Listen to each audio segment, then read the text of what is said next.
Yo, what's up? What's going on? What's good? What's popping with y'all? We are here live with the Midweek Report. Okay, here we are, October 2nd, 2024. Yeah, we are following up with what we were talking about yesterday, as we pretty much like had hints of what could potentially be going down in December. We talked about it here with my guy, brother Matt, brunch boxing. When it came to one of the topics that we brought up yesterday, right? And here we are, not even within 24 hours, not even within 24 hours, and we already, had a thing here where we have an announcement pretty much posted online. Man, was it within 5 hours ago? 5 hours ago. Now, I mean, I don't even know if I could go ahead and try to post this thing, man. I'm trying to see if I could get it going, get it cracking or whatnot. You feel me? But wanted to see if I could copy and paste this thing, but IG be on something sometimes. You know what I mean? So I was going to see if I could go ahead and post this direct link, but we'll see how this goes. Yeah, let's do it. I mean, it ain't how you want to go ahead and view the thing. You know what I mean? But let's go ahead and run this joint, right? So, I mean, here it is, there it go. December, Houston. Hashtag the one. So there you go. Now, like I said, I was talking about this here for, some time, pretty much over the previous couple of weeks. I had talked about potential opponents there for Tank Davis, if they were going to have him fighting in December, right? Because a number of potential fighters were out there, over the past couple of months, but, nothing had pretty much got worked out. So they were seeing here if they were going to go ahead and still have a fight for Tank Davis before the end of the year. And it looks like right here that in December, they will have a fight here for Tank Davis. Looks like December 14th. That's what a number of us within the media pretty much pointed to. December 14th. We had talked about multiple fighters that could be involved in this card that would happen. The location thing was just the unknown, and so they pretty much said, hey, Houston pretty much booked up.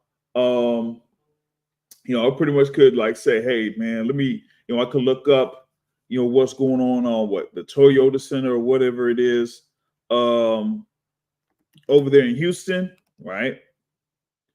I think that, that's the joint there for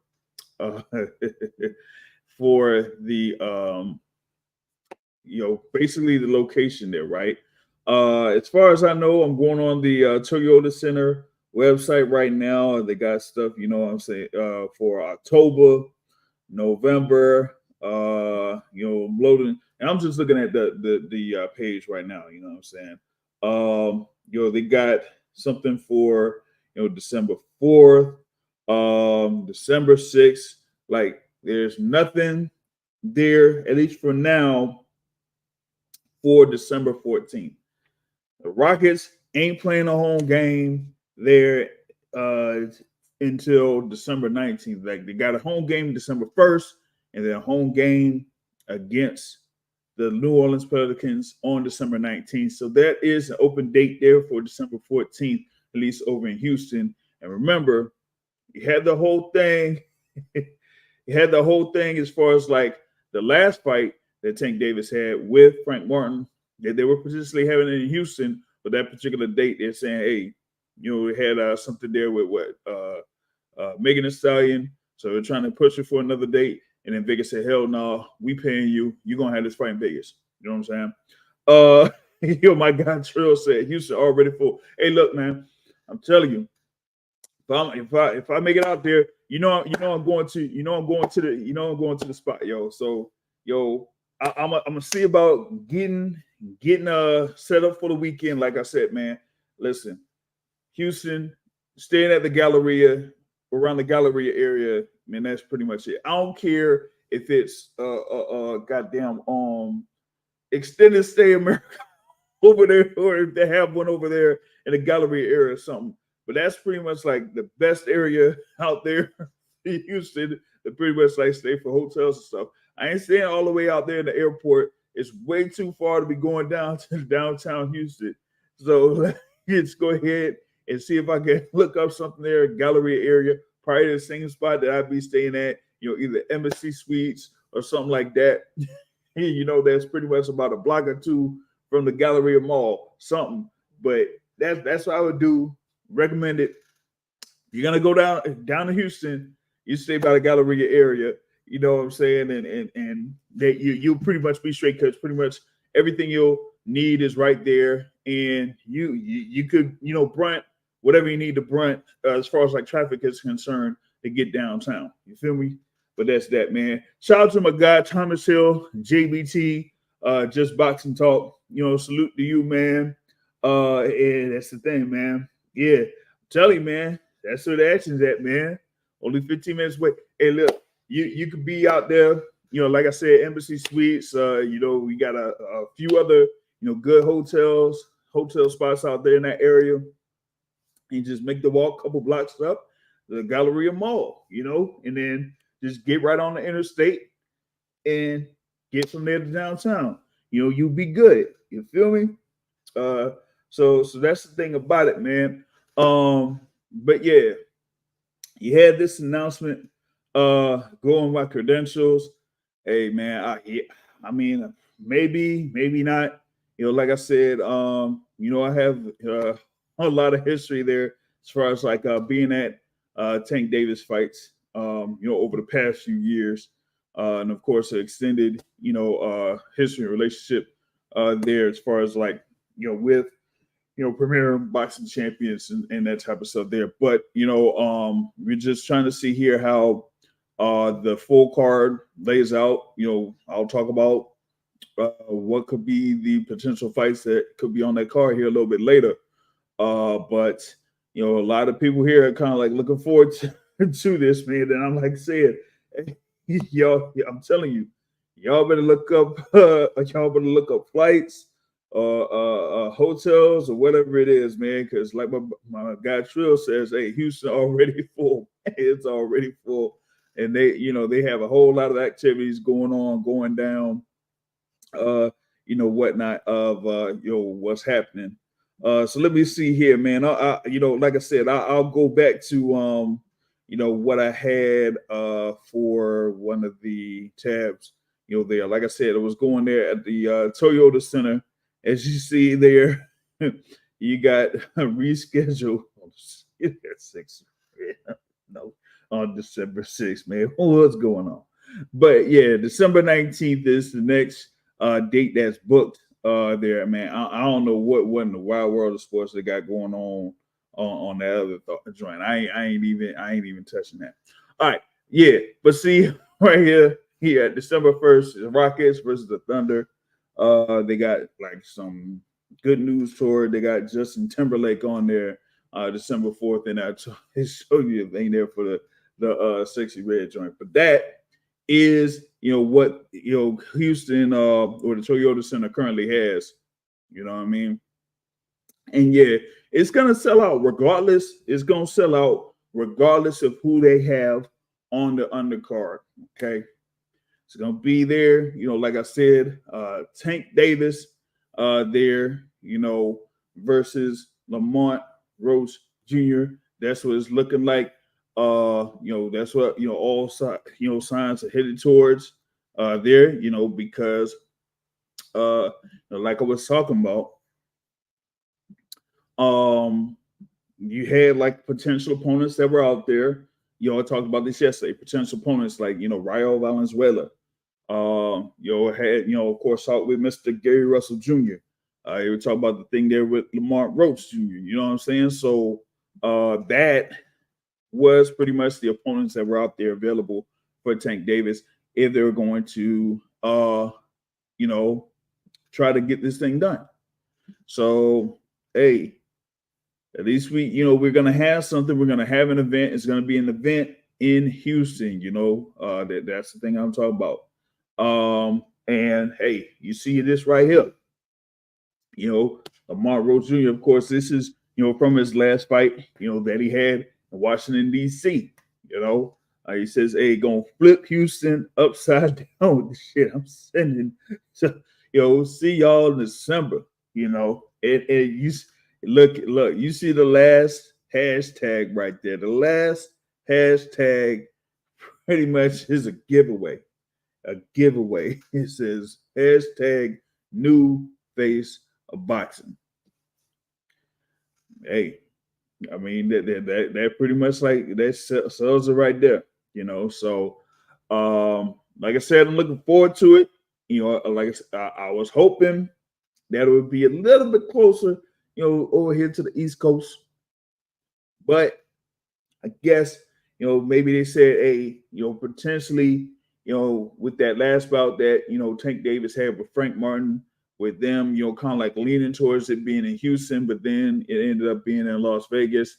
And maybe it's just like a semi-IOU or something like that, maybe, So looking forward to this event.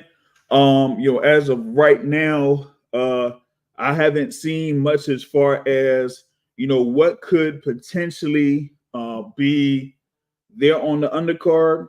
Who has it? They're trying to see if they could get David Benavidez back on as a co-featured bout. We've also heard that, you could have, at the very least, one of the two Charlo brothers on this card. Now, like I said, in reference to the status of some of these, fighters, it's unknown, because we had, an incident as far as one of the Charlo brothers, that was recent, right?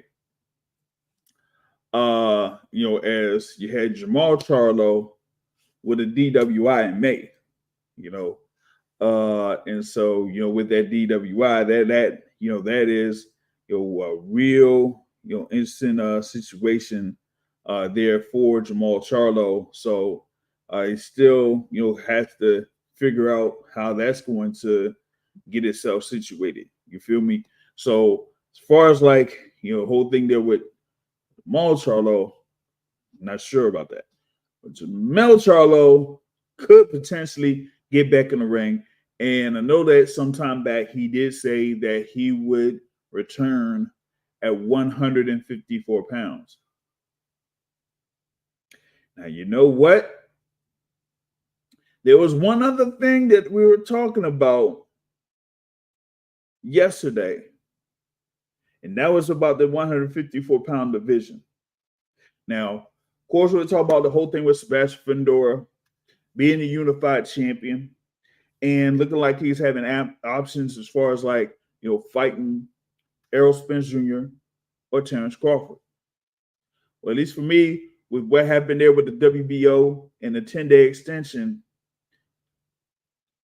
it looks like they're trying to work a deal or work out something. But I said this multiple times over. And I'm going to say it here. Don't be surprised if you see Jamal Charlo get himself in the mix and say, hey, I'm back in 154. I want my title back, that WBC title back. That means he gets first dibs on the WBC belt. So maybe they have something worked out where instead of Sebastian Fundora fighting Errol Spence or fighting Terrence Crawford, he fights Jamal Charlo. Just putting it out there again, but I'm putting it out there. Now, will they have it to the point where it could be included on this card? I don't know. But That would be something if they were able to include Jermell Charlo versus Sebastian Fedora on the Tank Davis card, which looks like it'll be against Lamont Rose Jr. That would be crazy, especially for it to be at the end of the year. That would be a crazy, crazy card. And you would add David Benavidez on there. That would be, insane, absolutely insane. If they were trying to, if they're able to pull that out, But at least for me, just having this out there, them planting, the proverbial seeds of whatever it is that Tank Davis and Lamont Rhodes Jr. getting back in the ring in December. Now, I said this in reference to Lamont Rhodes Jr. earlier. I said, it looked like, some months back, immediately after he had his fight there against McCrory or whatnot, that he would be back in the ring on a Pro Box card. That's what it was looking like. It was looking like he would return to the ring and headline a Pro Box card. But when we kind of like seen, we were getting closer, we were like August, September, or, whatever, and we didn't really hear much as far as like Lamont Rhodes Jr. Why did I say Patrick McCrory? I said Figaro McCrory, right? That, like I said, we got through August and September, and we didn't hear anything as far as like him being headlining, another fight. You feel me? So that kind of like say, hey, what could be the situation? What could be the situation there with Lamont Rhodes Jr.? So look like, as of like a few weeks ago, looked like they were, in negotiations for a fight.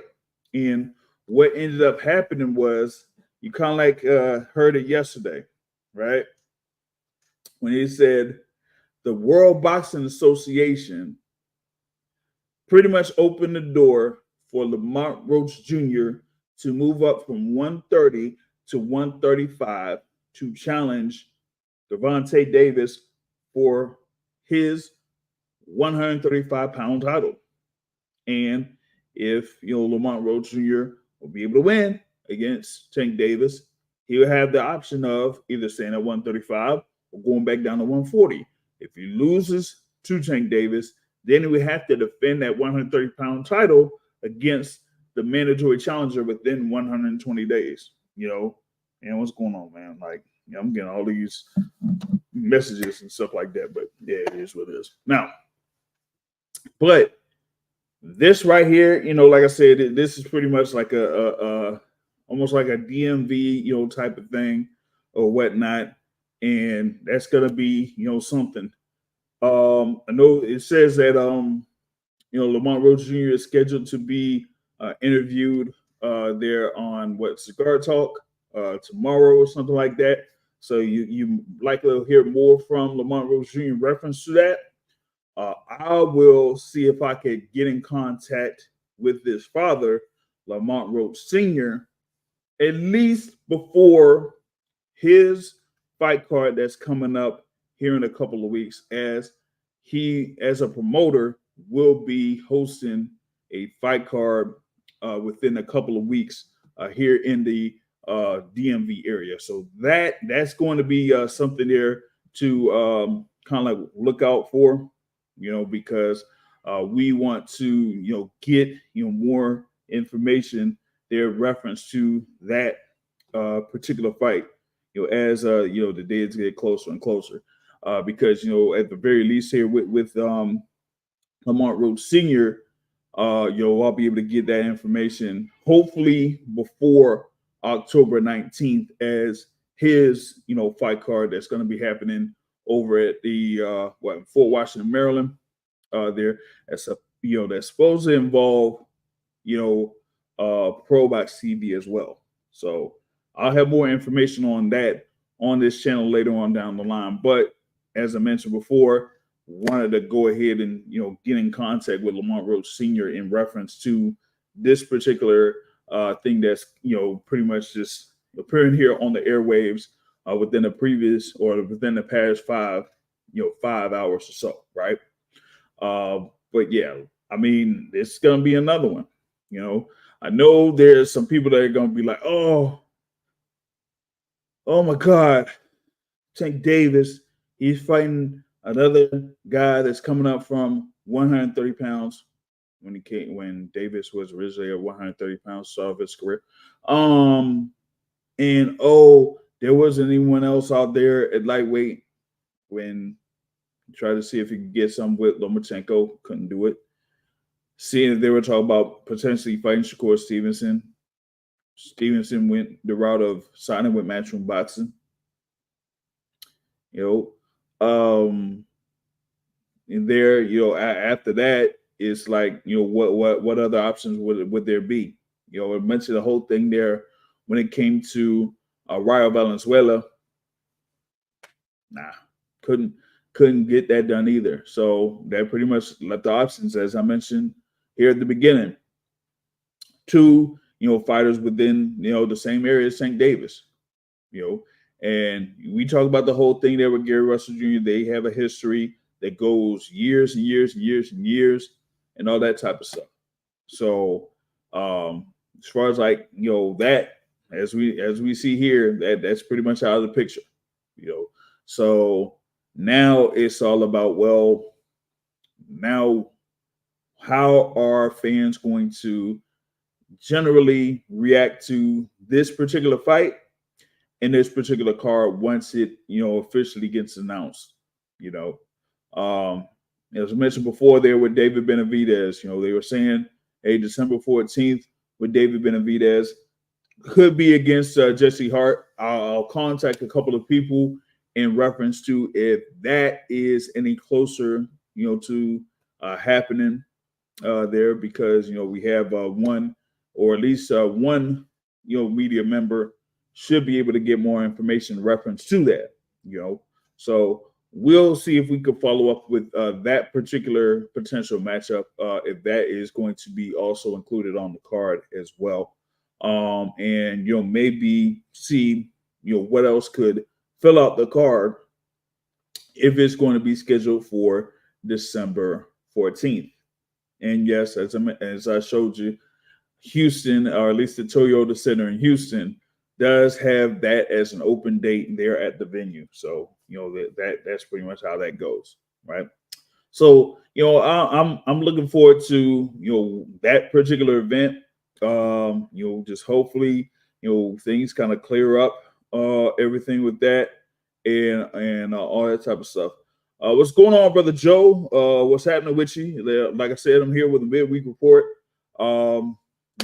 We have like a DMV showdown that's going to happen in Houston. A DMV showdown that's going to happen in Houston. And listen, if it does happen in Houston, yes, I'll see if I could make the effort to get back out there in Texas for that particular fight card. But yeah, it's going to be interesting to see how things kind of shape up. Not sure, Joe, if you're able to join in here for a little bit. But if so, then I could send you out the link there if you're able to just jump on and join in here for a little bit. But yeah, that kind of is what I was wanted to talk about here in reference to opening for what's going down. He says he has the AJ pay-per-view numbers for the UK and America. Now remember, that thing was priced at what, $19.95 or whatever it was. So the thing about it is, hey man, they better have actually went well with it. You know what I'm saying? So I'm gonna see here, if I could go ahead and get this thing out to you. Dang man, just found out. Well, in baseball, I found out that Baltimore Orioles lost two straight, and that was at home, man. And then, so you had the underdogs in the American League there, real quick. They had pretty much like won both of those games on the road. The Tigers took out the Astros, and I get the Royals took out the Orioles. Jeez, man, that's crazy. You know what I'm saying? But yeah, you went ahead and sent that thing out, sent that link out. So we'll be able to talk about those numbers and hopefully discuss this thing here. Like I said, with the pretty much the announcement there from Tank Davis and Lamont Rose Jr. And I had to finally catch up with what happened over in New York City, because I mean there were like multiple stories that kind of like surrounded that particular card, and I was hoping that I'll be able to talk with one, of course, a great trainer there, Coach Ronnie Shields, because he was out there on that Friday night with one of his fighters, Vito Milnicki Jr. Right, but the where you had the co-feature. The co-feature was Xander Zayas, right? But you had the main event there with Sandy Ryan versus Michaela Mayer, and then you also had Bruce Carrington versus Sulaiman Segawa, which was a really close fight, really contentious decision. But we'll talk about that a little bit later. But now I have my great guest here with me. Of course, he is a great media member here. Been a member of the media and been involved in boxing for many years, and he is, of course, the leader of War Week Boxing. That's brother Joseph Heron. What's going on? Hey, Big James, how you doing, my friend? It's good to see you, brother. Man, I mean, like I said, I mean, it's been a very busy 2 weeks for me, man. Still looking like I'm trying to recover.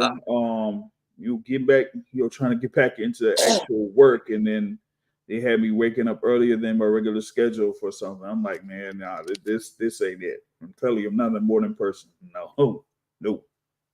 Well, dude, do you I tell you what, man, we're gonna have to get caught up and get into the behind the scenes look at the Atlantic City Hall of Fame weekend. Yeah. That's becoming a huge fight destination, boxing destination for anyone who loves the sweet science. Mm-hmm. That is amazing. That is amazing. But hey, the reason why I wanted to share this with you on your show, to break the news, brother. Are you ready? The number of UK pay-per-view buys, and it's actually quite shocking. And this is how bad piracy has gotten now all over the place. It's not just confined to America. Mm-hmm. In the United States, can you guess what that number is? In the United States. Yeah, I've got both, brother.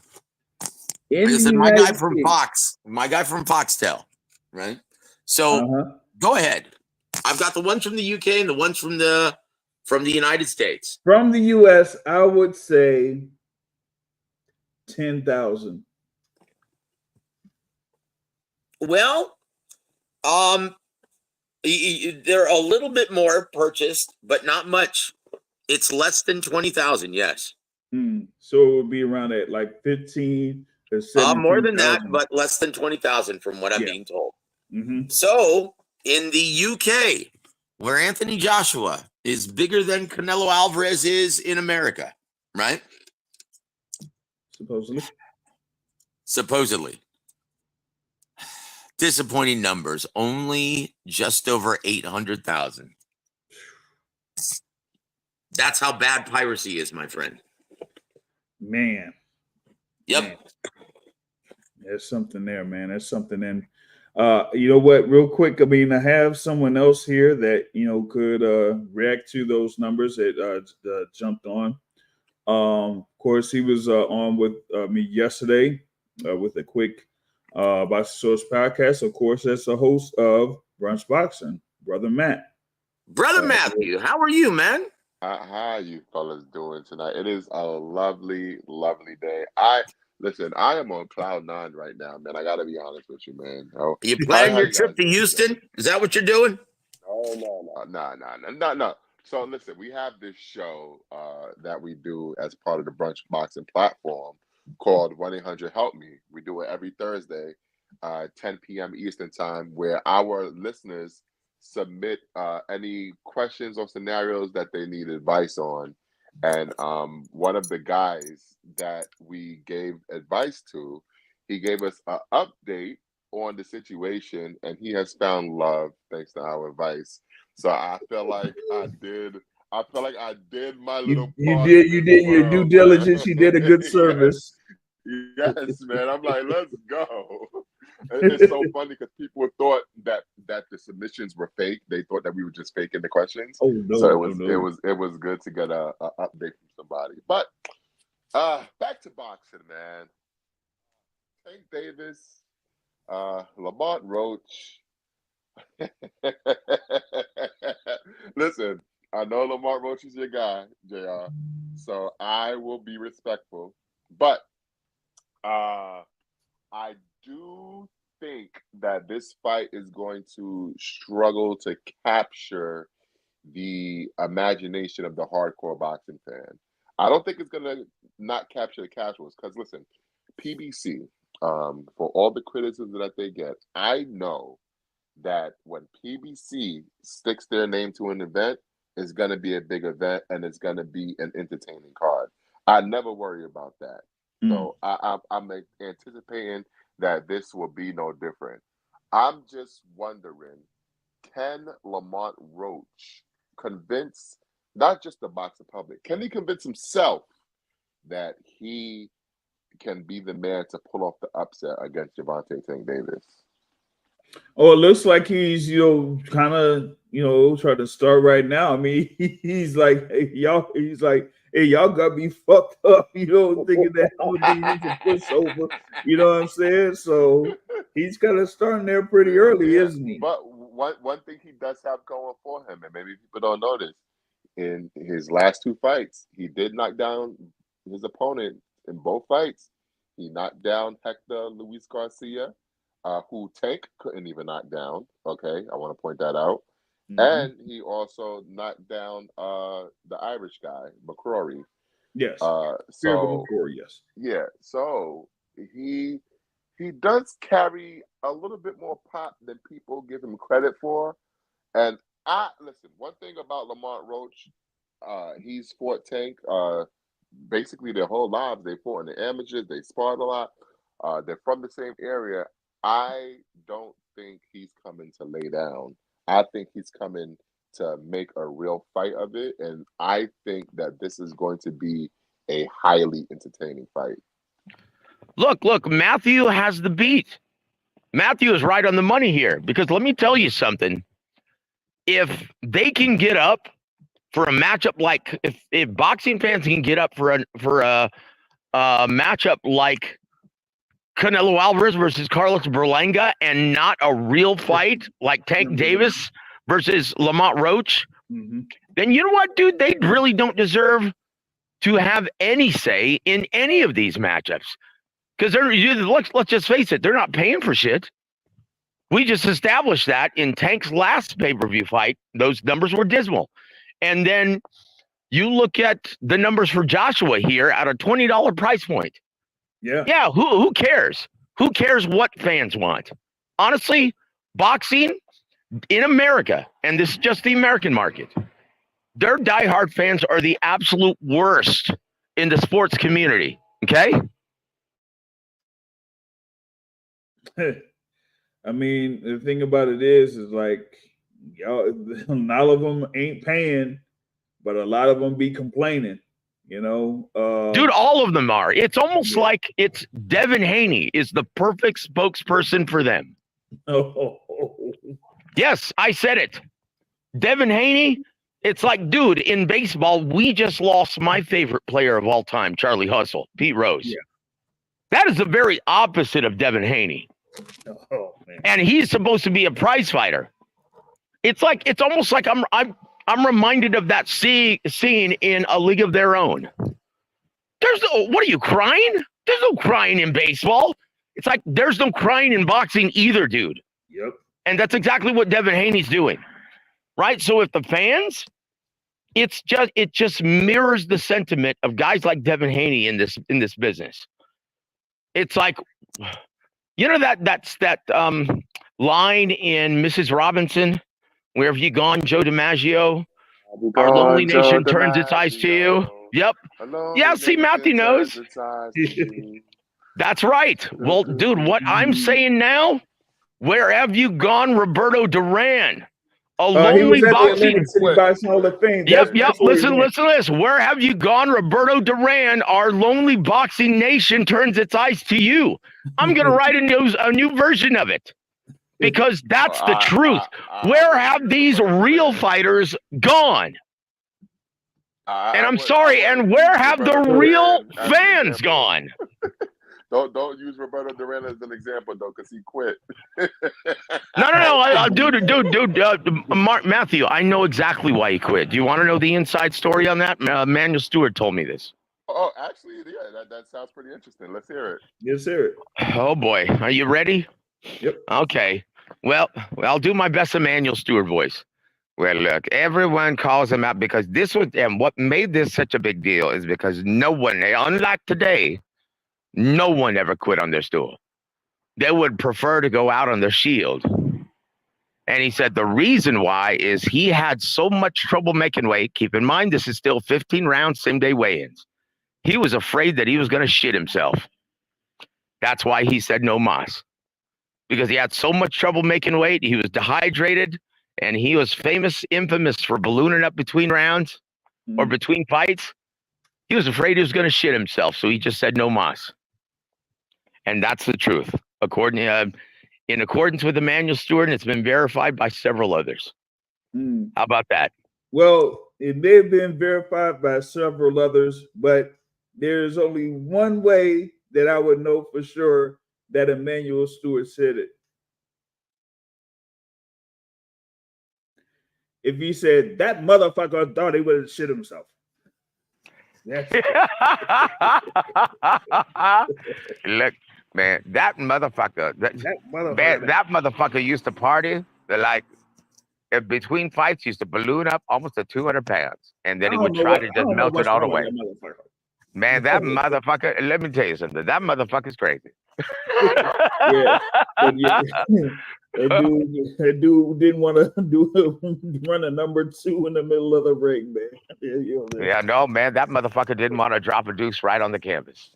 Yeah, but the thing is, like you said, I mean, at this point, with some of these fights that are being made, it's like, hey, we'll just do it. We don't really care about what the fans think about it because, as I mentioned many times over, in reference to the previous few years, we've had some of the best fights that boxing could put together, and well, the fans, really didn't support with the cash or whatnot. But just going back to this thing here with Lamont Roach Jr. and Avante Tank Davis, well, as of what it was, 13 years ago in Mobile, Alabama, or whatnot, they did compete in the amateur ranks there, with man, if you look into the rec, man, they had, damn, for real, hold up. They had Tank Davis versus Lamont Roach. They had JoJo Diaz versus Oshaki Foster.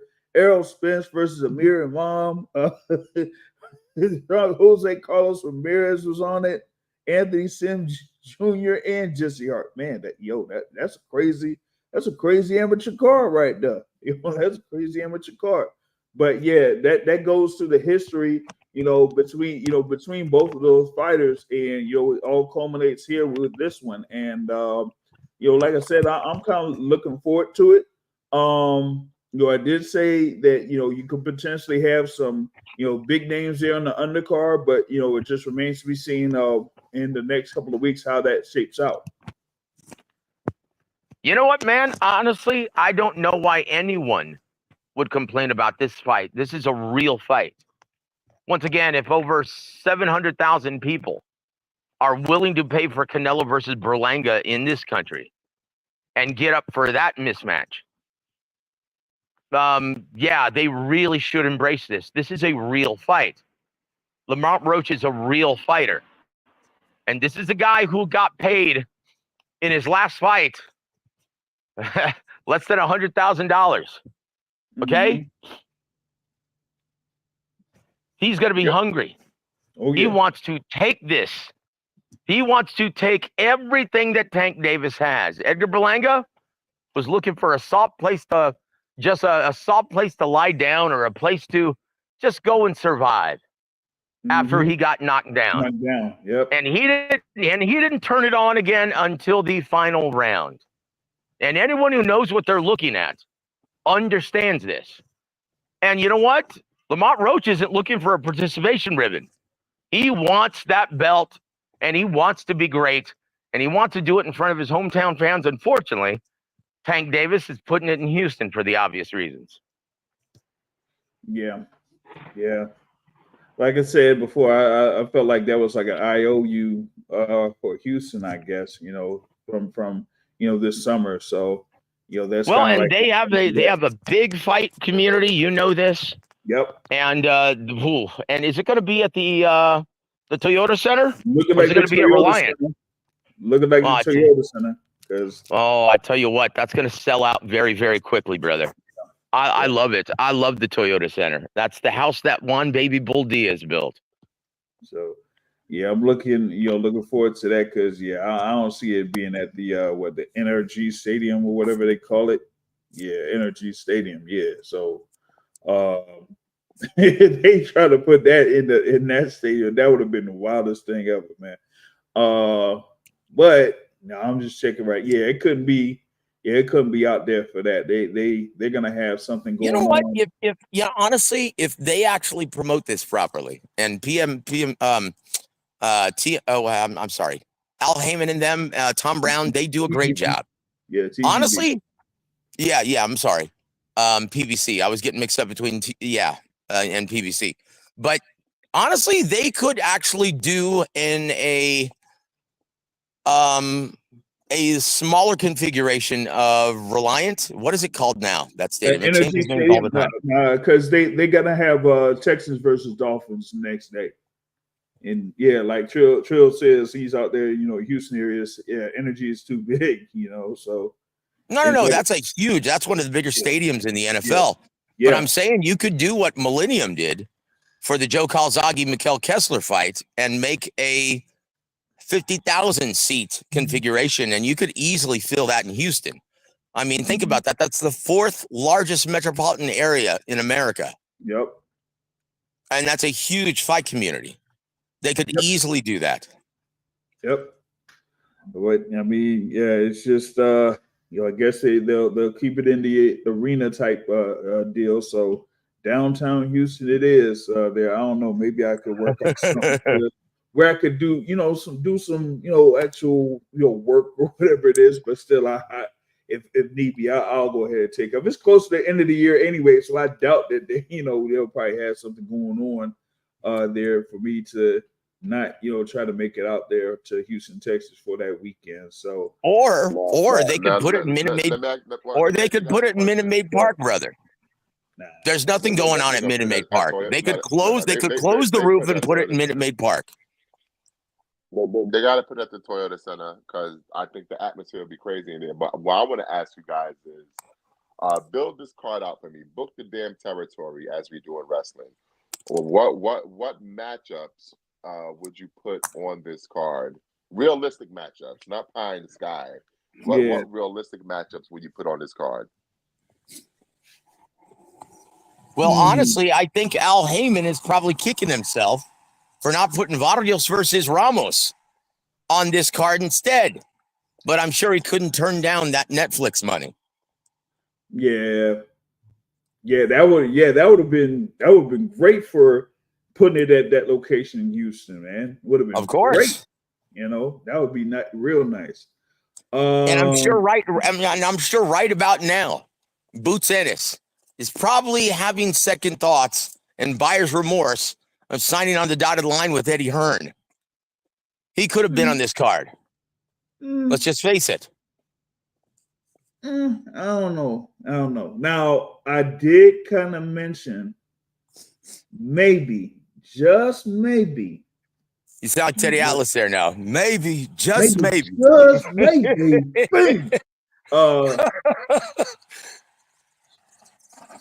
We had this whole thing, a conversation there. Me and Matt had a conversation about this yesterday. when it came to the WBO super welterweight title situation. They did the whole thing in reference to the extension. But as Matt kind of like mentioned, that maybe they're doing that to kind of like negotiate for Terrence Crawford to keep his status as the WBO interim champion and kind of like, move elsewhere without necessarily taking a bout with Sebastian Fundora next, right? So that leaves a couple options out there for Sebastian Fundora. One has been talked about ever since he won his bout against Tim Tszyu, and that's Errol Spence Jr. At least for me, I'm not seeing anything that kind of like hints at Errol Spence, getting any closer to getting back into the ring pretty soon. So that leaves another option there at 154 pounds. And that is a guy that is based in that area in Houston, the former undisputed super welterweight champion of the world, Jermell Charlo. Jamel. Oh, Yeah. wow. I hate to say this, man. Are you saying Jermell Charlo versus whom? Sebastian Fundora. You know what? That's a great fight because everyone knows that Terrence Crawford. The only way that fight actually materializes, and you know this, is if Turki Al-Sheikh pays that exorbitant purse amount that Terrence Crawford is going to be requesting. Mm-hmm. Because Lord knows Al Heyman isn't going to do it. Oh, he definitely ain't. No one's going to do it. No one is going to spend that much money on Terrence Crawford. That's why he's currently kissing the ring. Because that's why he was out in London for the Riyadh season fight, So that's exactly right. And that's why he was sitting there at a UFC event, Noche. Mm-hmm. And not Canelo's event. Wait. Are you sure that was Terrence Crawford or Kendrick Lamar? I mean, Woo! Yeah. I walked into that one. But look, so you know what? If Errol Spence and Jermell Charlo can make it down to the super middleweight, if Jermell Charlo can make it down to if he can make it down to the super middleweight limit by December, and I'm not sure if he can, from what I've been told. Maybe, because that's honestly everyone would be dialed into that. Because his last fight, let's just face it, left a really bad taste in everyone's mouth. Yeah, and then let's just face it. I mean, do you really, after that PR meltdown nightmare, do you really want Jermell Charlo on your card if you're Al Heyman? But you forget about that? My thing would be that, but having them in that location is probably the easiest, probably the safest thing to do when it comes to him. Now, the other option was, and this was kind of like mentioned in social media, a rematch between Jermell Charlo and Erickson Lubin. Honestly, I would much rather see a third fight between Brian Castano and Jermell Charlo. And where is MIA Brian Castano? I ain't seen him since September 30th of or remember that the thing for the Canelo Charlo card. That was. I was gonna say, man, he's like Jimmy Hoffa. Yeah, but that's the last time I saw him. I don't know if they have something out there for him, or maybe they offered him to fight. I don't know, maybe Jesus Ramos or something. I don't know. Well, look, all I can say is they still have enough fighters. In my opinion, is it not enough time to put together a unification bout between the American Dream, someone who called Houston, Texas his home for almost a decade, Erislandy Lara versus Carlos Adames for the unified middleweight championship? Come on now. That. Or you could do that, or hopefully, I don't think they will do this, but I'll put it out there. they could have Sandor Marti. Oh no! Stop it! Stop it! Well, hey, look, Devin Haney's looking for a home right now. Put him in there against Gary Antoine Russell, and let's do away with the guy once and for all. Oh man! Can we do that? Yeah, I don't know. I don't know if that's realistic. They're back. No, can you imagine if he's asking for $4 million for Liam Perro? Can you imagine the amount of money he'd be demanding to step in the ring with that monster, Gary Antoine Russell? Yeah. Yeah. Bill would be making videos. Oh man, he's ducking. They didn't meet our $10 million purse guarantee demand. It would be Anyway, brother, I do have to roll, but I just wanted to come on your show and break the news. Yeah. A very disappointing 800,000 purchases in the UK and less than 20,000 in the United States for Anthony Joshua, Daniel Dubois on pay-per-view.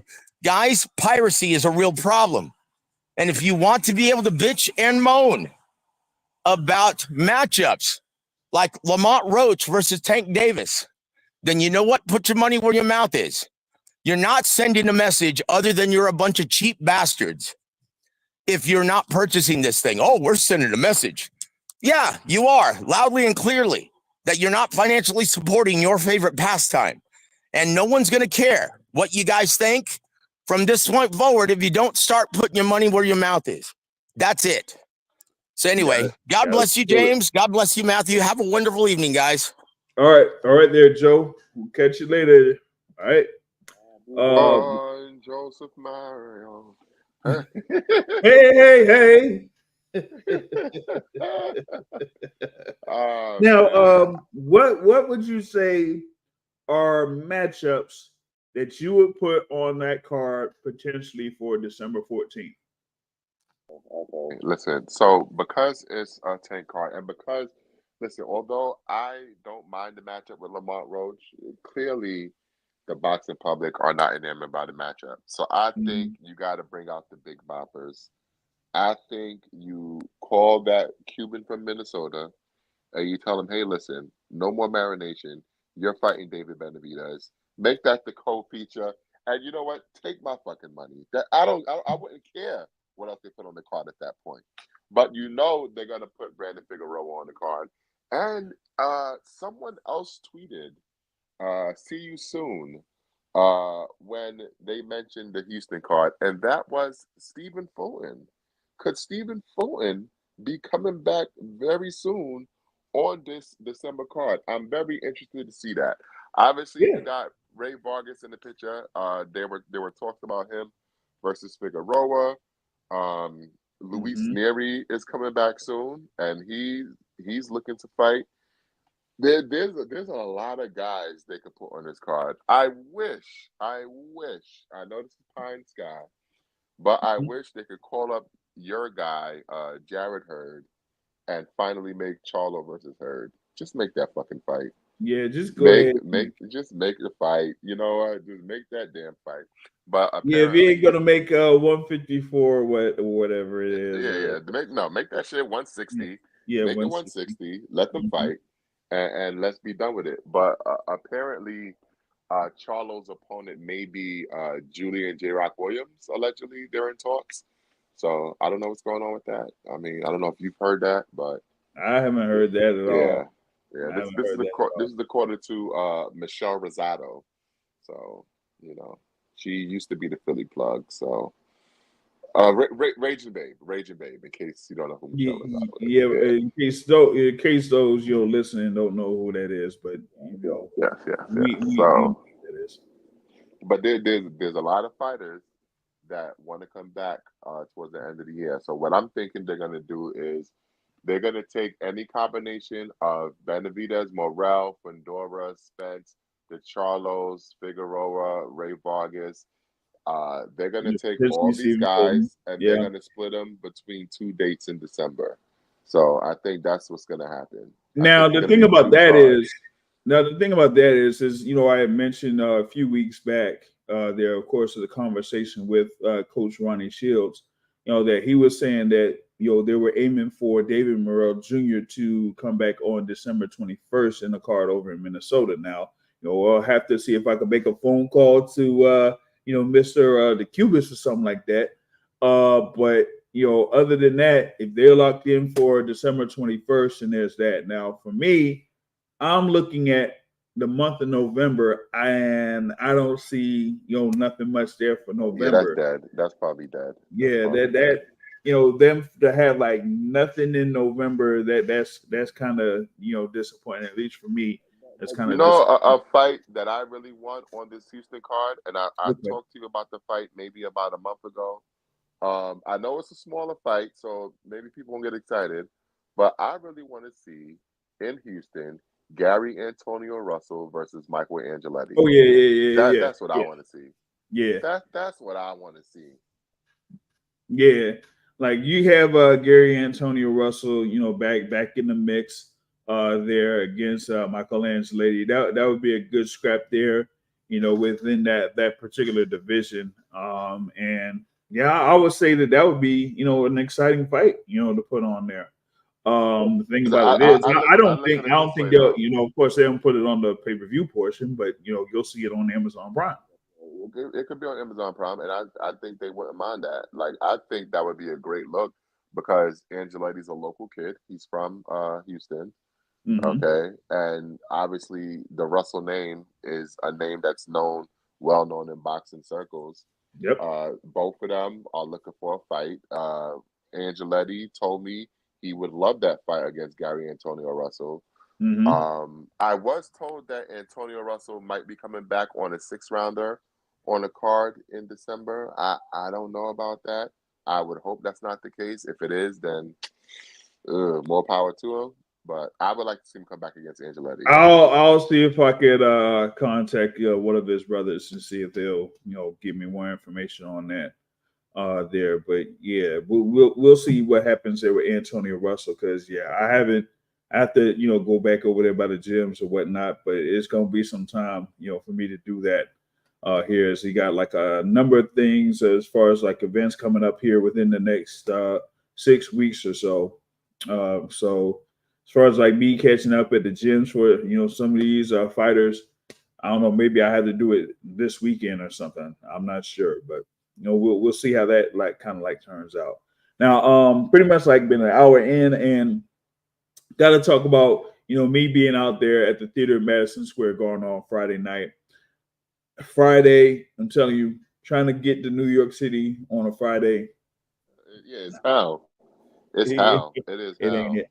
Listen, I wanted 6 hours. Though. Did you happen to see any of those flyers that was passed out calling Sandy Ryan a whore?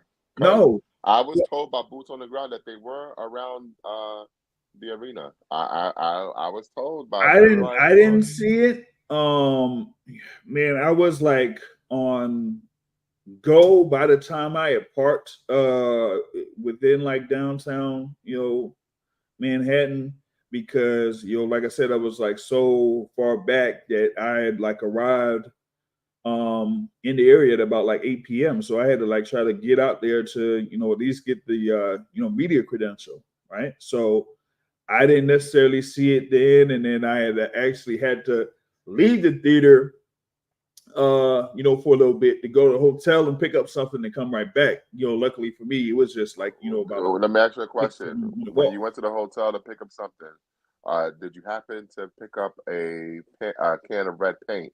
Is that what you went to go pick up? I don't know because I don't think it was at that side where I was at. I gotta make sure it wasn't you. I gotta make sure it wasn't you, man. No. Definitely not. Definitely not. Who threw paint at Sandy Ryan? Yeah, I don't know. But my thing was, at least here for like the past few days, I've been trying to get in contact with her trainer, right? Because if I'm not mistaken, Flick used to be the trainer for Michaela Mayer. For about 10 years, or more than 10 years, actually. Mm-hmm. Yeah. Listen, and then listen. eventually, they parted ways, and eventually Flick ended up with Yeah, yeah. Sandy Ryan. He is what But they yeah, call a the turncoat. the but yeah, the hotel, where they had most of the fighters and everything like that. That was, at least about northeast. I think it was northeast of the Madison Square Garden, and I was just like directly east of Madison Square Garden, like about a few blocks over. All I had to do was just walk a few blocks, and boom, that was. Now, give me your honest opinion. Do you believe that anyone connected with Michaela Mayer had something to do with this paint throwing incident? I don't think so. I don't think so. I just find it hard to believe. Um, and if anything, like my thing was, by the time the main event was about to start or whatever it was, like you had like on the co-feature, of course, you had like Vito Milnicki Jr. on the co-feature, and you had Coach Ronnie Shields be as a head trainer of Vito Milnicki Jr. By about like midnight or something like that, Coach Ronnie was back at the hotel.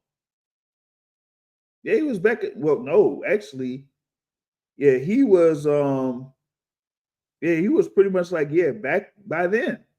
So I'm like, if anything, maybe he would have kind of like heard something or whatever it was, but nah, I didn't see anything around. I guess he didn't see anything around there when he was, by the hotel or whatever. So that, yeah, that was like a real weird situation. Very good fight, but a weird situation, Very, someone. very, very weird situation. I have a theory on who threw paint on her, but I don't want to put it on wax because I don't want to get canceled. But Okay. all I'm gonna say is that there was a certain actor that claims that he got attacked in Chicago. Okay, he claims he got attacked with bleach and a noose and all this stuff. Okay. A certain actor. Listen, I'm just saying. I'm just saying. I'm just saying. It's real convenient. It's really convenient.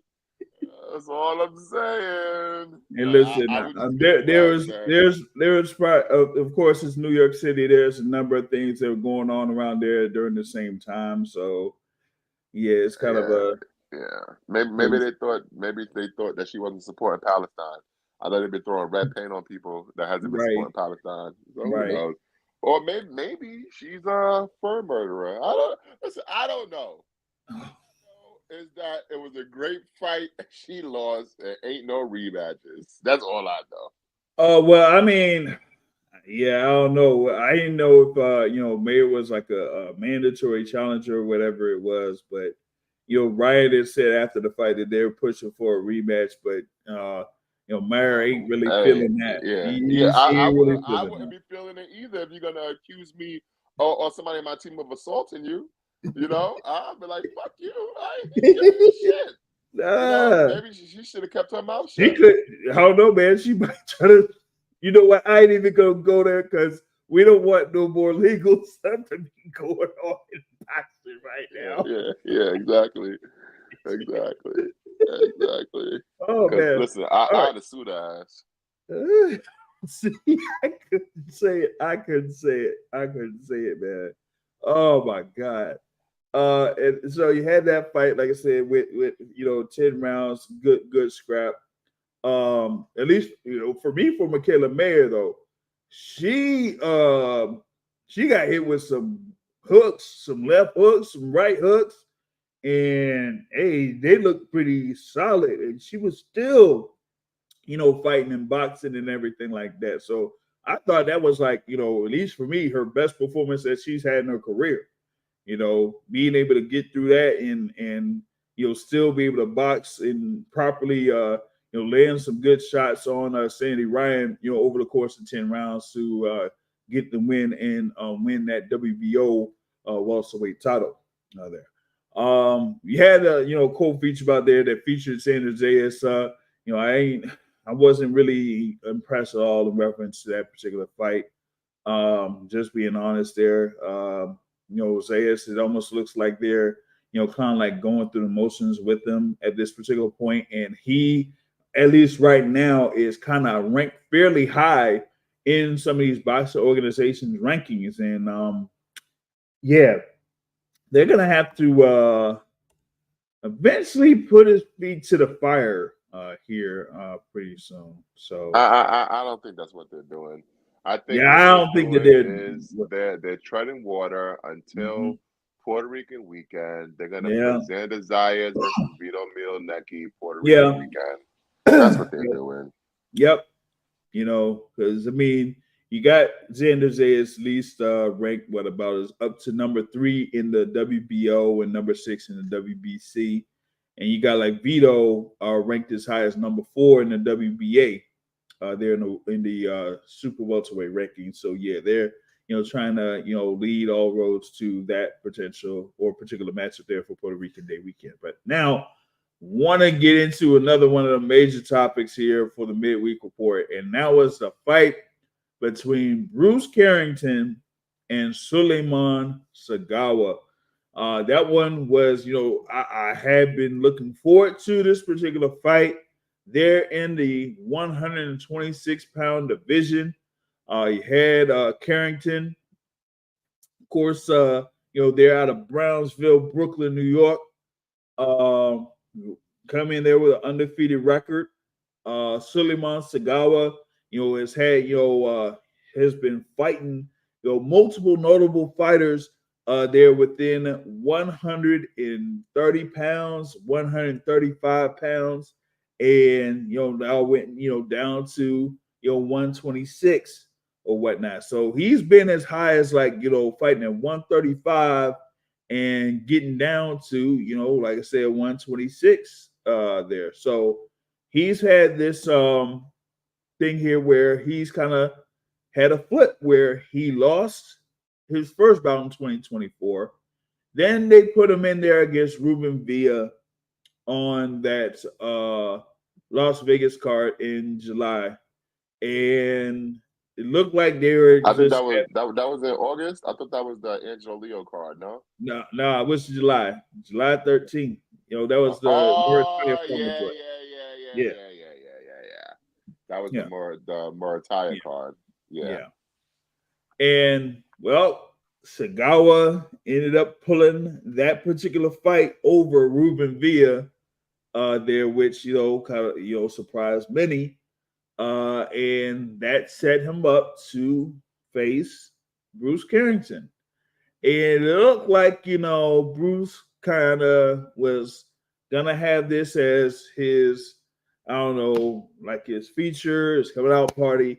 It was set up, as WBC Eliminator, that type of thing. You had this silver title on the line, and multiple other minor titles on the line. And for me, I felt like Bruce Carrington kind of pulled back a lot, particularly in the first half of this fight. A lot of feinting, a lot of stutter steps, a lot of shimmying and all that type of stuff, and not being very active. Waiting on seeing if his counter punching could affect Segawa. And I felt like he gave up a number of rounds there in the first half of the fight. Second half, it was more even between the two. And I would say like both fighters won a good share of the rounds in the back half of the fight. But at least for me, I just felt like Segawa had the upper hand there over the course of the 10 rounds. So, for me to, listen to the scorecards and in order for it to be a majority decision of all things, and for two of the judges to have it in favor of Bruce Carrington 7 rounds to 3 was, really surprising to me. Watching it live, I didn't think by any stretch that Bruce Carrington won 7 rounds. And at the very least, I felt like it was Segawa that had the better of Carrington for the majority of those rounds. So I pretty much lean towards Segawa actually being the winner of this fight because I felt like he was doing more, particularly in the first half of the fight, and he wasn't necessarily blown out in the back half of the fight either. So I just felt like it was something for Segawa to try to get the win, but I mean, he just fell short. And after the result, a number of the good amount of people in the crowd was booing the result, not just the fans that came over there in support of Sulaiman Segawa, but a number of fans that were there in attendance at the theater in Madison Square Garden just didn't feel like it was Bruce Carrington that was the winner there. So real tough break for Segawa in this, and he kind of he'll go down in the rankings there, particularly in the WBC.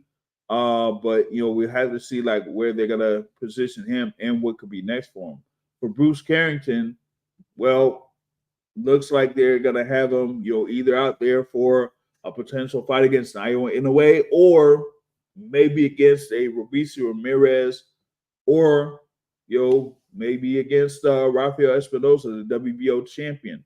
You got other, potential fights out there at 126 for Bruce Carrington, but how are they going to move him next as he is highly ranked in pretty much all of the sanctioning bodies at this point? So it's like, for him, it's almost like nowhere to go but either a final eliminator or fighting for a world title. Brother Matt, what did you think about that particular fight there and the result? Oh, he kind of dipped out, man. He rolled out on this. I don't know if he was overall disappointed on what happened there with Bruce Carrington. Oh, okay. He's back on here. Let me see if he's back. No, Yeah, he's back. So, yeah, it's this goddamn StreamYard. I told you this. Like I said, this is gonna be one of the last times. Right in mid sentence. Yeah, it's gonna be last time, You man. need to go back to a blog talk radio where I could call in and I could be 646 again. No. I got something else going on. I got something else planned. Trust me, I got something else planned within the next week. Yeah, I thought Shushu lost the fight. I thought he clearly lost the fight. I'm not sure what the hell. Well, I know what the judges were seeing. They were seeing the envelope. That's what they were seeing. It is what it is, man. I don't think he's ready for the top level. I don't think he's ever going to be ready for the top level. I just don't think he's that good. It is what it is with that. He's already 27 years old, about to be 28. He's not even fought any contenders and performed well against contenders. And to me, he just hasn't matured as a fighter. He's actually becoming less active and almost lazy in the ring. It kind of makes me wonder if maybe 126 is not the right weight class for him anymore. Maybe he should go up to 130. Maybe he'll be more energetic there. But I haven't been impressed. I don't know what the judges were seeing. I thought Segawa clearly won the fight. And I have to believe that maybe in his heart of hearts, Carrington thinks that he lost that fight. So maybe it will light a fire under him or force him to move up to 130. Yeah, I like to see what he does here for this next one, and good point there. With him being at 27, going about to be 28, that maybe it's that time to go ahead and make that move up to 130 pounds because at least in this particular performance, from what I've seen, he just really didn't have much of an offensive output there against Sulaiman Segawa. So I'm like, well, either he had to do some work in order to get down to the 126-pound limit, or it's like, well, maybe he's not necessarily the goods to be out there to fight the top guys at 126 pounds. So we'll see. But as I mentioned before, at this point right now, where he's at 126, there's only one other direction to go, and that's either fighting for either a world title or interim or a final eliminator or anything like that, because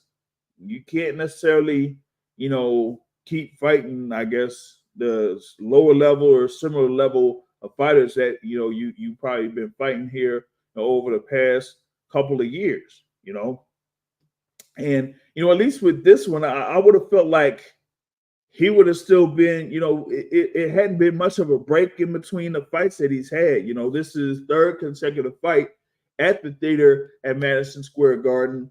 And, it hasn't been, much of a gap in between those fights. Like he's been, fairly active, over the past couple of years. So you would think that he would be, fresh, sharp, on point in reference to, offense and on defense. And, here in this particular bout, you just seen Sulaiman Segawa really like outpoint him on multiple occasions. He is fresh, sharp, and on point. He's just not that good. That's what people might have to start facing the reality that he's just not that good. Yeah.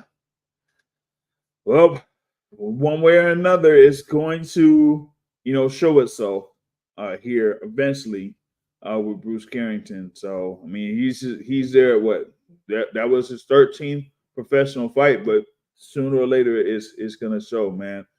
I did mention a thing there with Vito Milnicki Jr. Getting a win over Khalil Alharaz.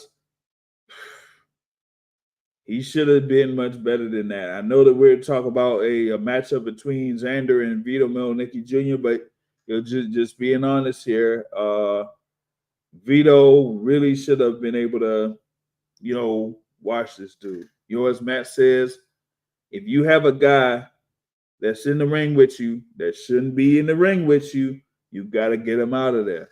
And I felt like, this guy here, man, with Khalil Alharaz, nah. Like I just didn't feel it like was an awful fight. It was one of the worst fights honestly, it was one of the worst fights of the year, if we're really being honest. Yeah. That was an awful fight, man. But listen, Vito has to, I guess, keep developing. Maybe he's not there. I mean, he's still pretty young. Maybe he's just not there yet. Maybe he's still trying to learn the game. But I would love to see just put him and Zayas in there. Let it be like the old Frank Martin, Michelle Rivera. Best prospect wins. The next guy sinks. It is what it is, man. Just throw him in there and see what happens. Yeah, sink or swim, or like when they had what was it, Richard Hitchens versus Malik Hawkins, something like that.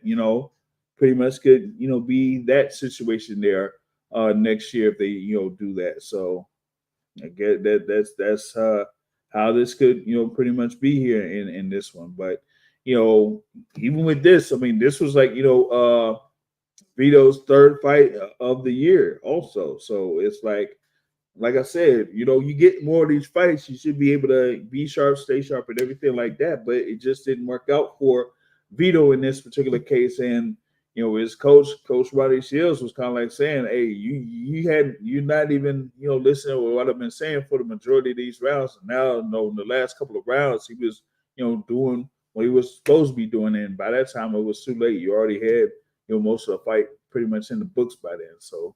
There was that. Also, what it was, Floyd Diaz joint against Mario Hernandez. I thought that would have been another one where Floyd Diaz would have, taken care of business and gotten him out of there, pretty quickly. But nope, that went through.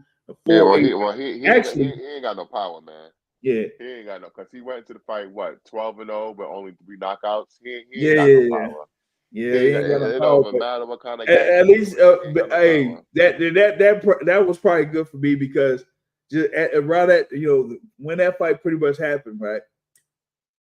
I had found out that I had forgot a couple of camera batteries, so that's what I went over to go to the hotel, back to the hotel, get the batteries, and then come right back. By the time I was back, the 8th round was pretty much over. So I did everything I had to do in that one, man.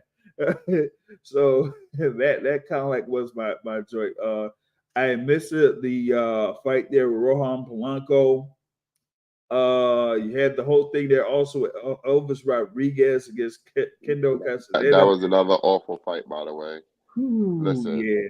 that was an awful fight. I was supposed to be there at the card. I fell asleep during the prelims and didn't wake up until after the card was over. Yeah, because I had hit you up. I'm like, yo, where you at? And I said, I was knocked out. I told King P, I was like, yo, I bet you sleep. I Yeah, bet I you. was knocked out. I fell asleep during the prelims, man. They can't do this to me. They can't do this to me, man. Like, listen, out of all the fights, what they had, 8 fights, 7 of them went the full rounds. Only Rohan Polanco got a Yeah, stoppage, and that was in the yeah, 6th round out of 10. yeah. That was one of the longest. That was a Riyadh season card. Yes, it Oh my was. It God. was. I mean, yo, like you had the what was it? Let me see here. I'm gonna try to confirm this here real quick, right? Because you know, like the main event was pretty much close to like 1 a.m. when it started or something. I'm like, hold on a minute. Like by the time they had they started this thing at like 12:30 a.m. Eastern time. That's when they started it. And by the time that joint was over, it was like another 30, nah, not even like it was like another 45 minutes from the decision to when people were able to speak with Michaela Mayer after the fight. And that was by 2 a.m. Eastern time. I didn't even get back to the hotel till about what about like close to 3, almost close to 3. But they did have some pizza out there for us after the fight. So at least they gave us some food. They had a lot That's just ridiculous, man. Yeah, that's just ridiculous. But man, yeah, that was just absolutely crazy to have it last or go that far. Yeah, that was ridiculous. Imagine if I was actually there like by 7 or 7:30, I would have been like, oh no, this ain't gonna cut it. It's not gonna cut it. But yeah, that's a full card, or at least what I was able to make there. You had the highlights there from the Atlantic City Box Hall of Fame. You had, of course, the inductees there that included Buster Douglas, Jerry Cooney, who was a whole character during the whole weekend, Sean Bay Mitchell, Tyron Mitchell Frazier, Sergio Maravilla Martinez, Paul Williams, Eva Jones Young, Mario Maldonado, and of course the great Mark Breed. who like he was sharp. He was sharp on that. Therefore, Yeah, all right. I gotta get out of here. It's been a great show. It's been a great show, JR. As always, you do a great job, man. Yeah. Oh, come on. I think I'm done. I mean, they had Shannon Briggs out there talking about Roberto Duran. He appeared out there. Iron Barkley was out there. Monty Barrett, had an appearance there. Pinklin Thomas, James Toney. You said Iran Barkley? Yes. Ooh. Yeah. I thought. Wait. I thought. You know what? Let me not even say that. Okay. Yeah. You had you had Spinks out there too. So You sure it was Iran Barkley? Mm-hmm. Something, because I could no disrespect. I could have sworn he passed away. Am I bugging? We're not gonna. Am I bugging? No. You're bugging. You're bugging. You're bugging. Wait, no. Wasn't there a fighter? No, I could, because he's related to Saquon Barkley, right? Man, I didn't know about all that. Yeah, he's Saquon Barkley's uncle. I could have sworn he passed away. No. Yeah, great uncle. No, he didn't. Come on, come on, hold up, man. Come on, man. Let me see. Now I'm gonna have to. Now I'm wondering who I'm confusing him with, because I could have sworn he passed away. I swear to God. No, you're confused. Like I'm not even joking. I could have sworn he passed away. Nah, man, you got it all wrong, my guy. Like Is Dwight Kawhi Muhammad? you probably Dwight Muhammad Kawhi. Maybe you may be talking about him or something there, but yeah, no, One of these oh boxes. man, It's one of these boxes. I don't know. oh Well, my bad. Well, shout out to Iran Barkley then, man. yeah, That's so. When you said Iran Barkley, I was like, wait, is he trolling? Like, what the fuck? yeah, Shout out to man. Iran Barkley, man. Oh, he's all good, man. He's all good. I was able to chop it up with him for a little bit. Listen, he from the Bronx. He from the Bronx, man. So yeah. shout out to him. Yeah, so I got like one of those memorabilia where he has like a fight calendar type thing or whatever it is, and you always able to get that signed by him. So that's what's up there. But he was out there, man.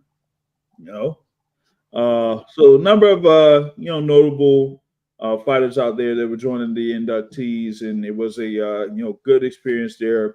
On Saturday night, still kind of like working on posting the pictures up from that particular event. So like I said, Buster Douglas was there as an inductee. Sergio Martinez and Paul Williams were there in the same class. Of course, you had Sean Bay Mitchell there, Eva Jones Young there also, as well. Jerry Cooney there, Mario Maldonado. And, I just, mentioned a whole bunch of those fighters and contributors. Samson Lukowicz was inducted onto there as well. Randy Gordon, who's, there with that weekly show there with Jerry Cooney on Sirius XM Radio. You had Eric Batcher on there. Buddy McGirt was also part of that class as well. So it was a good weekend there for fight fans and everything like that. So I felt like that was a good overall experience there. But that's pretty much what I have. Like I said, in the next couple of weeks, they're actually, I'll see about getting interviews there for fighters that are going to be involved in the No Excuse Promotions card that's coming up in a couple of weeks here in the DC area, and try to follow up with Lamont Roach Sr. in reference to this announcement of sorts that happened with Tank Davis and Lamont Roach Jr. So I'm gonna definitely be working on that. And I think there's supposed to, be a top ranked card over in Verona, New York. There that's supposed to involve. I gotta find the Oshaki Foster. Yeah, the Oshaki Foster match. Yeah. And actually, I thought they were going to have something involving. I guess he was kind of like scratched off, this particular bout, but like Bryce Mills, was. It looked like he was going to, be fighting Hank Lundy on the card, but guess that is not happening. As they say, it's going to be Bryce Mills against Mike Ohan Jr. In this fight card. So, but it's Verona, New York too. That I don't know why, but it looks like that's in the middle of nowhere though. So we gotta see how that event there turns out. But that's in November, coming up November 2nd. But yeah, that's mainly what we got here so far as like boxing is concerned. So a couple of events here and there, but we're gonna keep up with as much as we can here on the Boxing Source, and provide you with interviews and whatnot. All across the sport of boxing. So y'all be sure to tune in on that, because you have a couple of events here on October and then November. Of course, we got what's happening in Norfolk, Virginia, and in Philadelphia, Pennsylvania, there on November 8th and November 9th, and then November 15th, you have that event there with Jake Paul and Mike Tyson. And then later on down the line, you're going to have those events in December that'll eventually be announced here. So that's what I got here for the midweek report. Big ups to Brother Matt here at Brunch Boxing for joining us in for a brief time. My brother Joseph Herod for joining us here on the midweek report. Y'all be sure to share the stream or whatever it is to support the Boxing Source. And that's it for me, guys. I'll catch y'all later. Peace out.